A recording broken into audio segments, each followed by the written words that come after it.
Salut, salut. Moi, je suis un fils du village, le village Mbom. Je réside à Yaoundé, médecin. Chaque année, je viens dans mon village. Et si je vous montre une société de parcs de bois installée à Saint-Melma, dans mon village Mbom, 200 francs de la ville de Saint-Melma. Nous sommes fatigués. On s'était pendant longtemps. Il est temps qu'on parle, on ne peut plus supporter.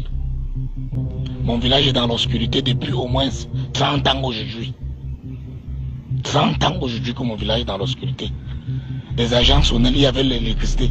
Les agents sonnels sont venus voler le transformateur. Jusqu'aujourd'hui, il n'y a plus jamais eu d'électricité. Du côté que je vous montre, c'est ça sur le bois, venant du Cameroun, de Djoum, le village de Djoum. Ici, ça c'est le bois venant du Congo.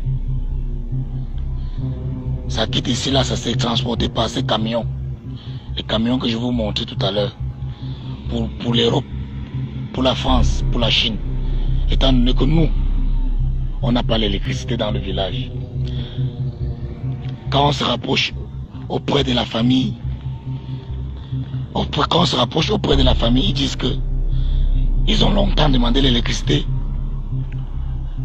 à la société. La société dit qu'ils n'ont rien à voir avec le village parce qu'ils déversent de l'argent à la famille présidentielle. Que c'est la famille présidentielle qui les a installés.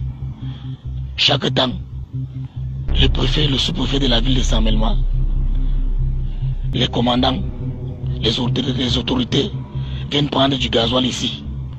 En venant prendre du gasoil pour carburer leurs voitures, ils ne se soucient pas du fait que le village n'a pas l'électricité. Un village proche de la ville de Sama, 200 francs de la ville de Saint-Melma. C'est un quartier de Sama qui n'a pas le courant depuis au moins 30 ans. Pour l'eau, nous ne demandons pas. Parce que nous avons encore les marigots derrière nos maisons qui nous donnent de l'eau. Nous demandons à la famille présidentielle de nous donner l'électricité, d'arrêter de prendre l'argent dans cette société. De nous donner les hôpitaux dans nos villages. De nous donner l'eau et l'électricité. Au moins les forages. Au moins c'est l'électricité dans nos villages. J'ai voulu interviewer le blanc. Il a dit qu'il n'a rien à y voir avec moi. Qui peut demander à la famille présidentielle qui ne peuvent pas nous mettre le transformateur. Nous sommes dans l'obscurité depuis 30 ans. Nous sommes fatigués. Vous allez dire que nous, ensemble, on vit bien. On ne vit pas bien ensemble. Vous, là où il n'y a même pas le pouvoir, là, vous vivez plus que nous. On vit la misère ensemble. Le pouvoir là ne nous sert à rien. Un quartier proche de Sama, 200 francs de Sama, n'a pas le courant depuis 30 ans. L'homme qui est au pouvoir là nous sert à quoi? Il vient encore prendre l'argent dans une société comme ça là. Sa famille. Le blanc nous dit qu'il y a un monsieur qui vient de moments qu'à chaque année prendre de l'argent ici. Nous on veut l'électricité. Sinon ça va aller de mal en pire. Ça c'est un avertissement. Mettez-nous l'électricité au village Mbom à 100 000 mâts. Je filme tout, je vous envoie. J'envoie au monde entier qu'on voit comment on souffre. Voilà les camions qui portent le bois. On veut l'électricité. C'est trop. On veut l'électricité dans le village. Sinon ça va bader. Il y aurait masse.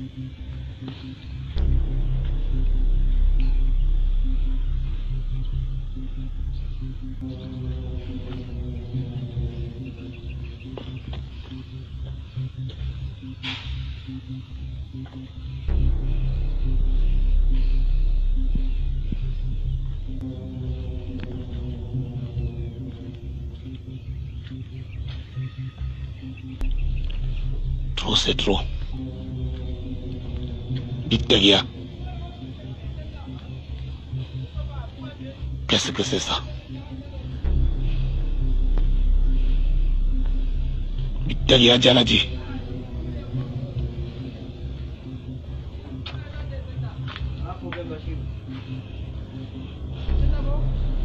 C'est le terrain du village.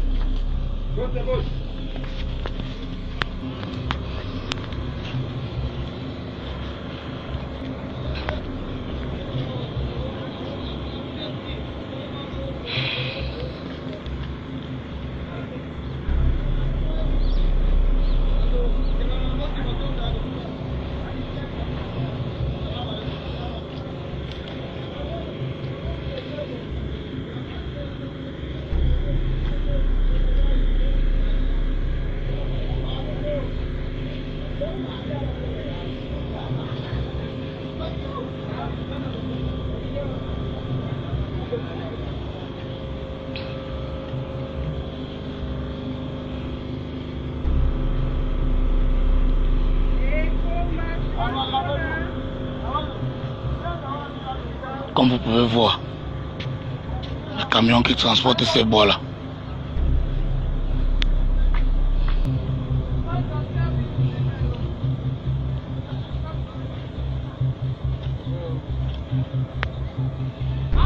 Nous les villageois en Bob, nous sommes fatigués. Nous les jeunes du village, nous sommes fatigués. Si on ne nous met pas l'électricité, on va sceller la société là. Mettre tous ces camions là doit arrêter les travaux.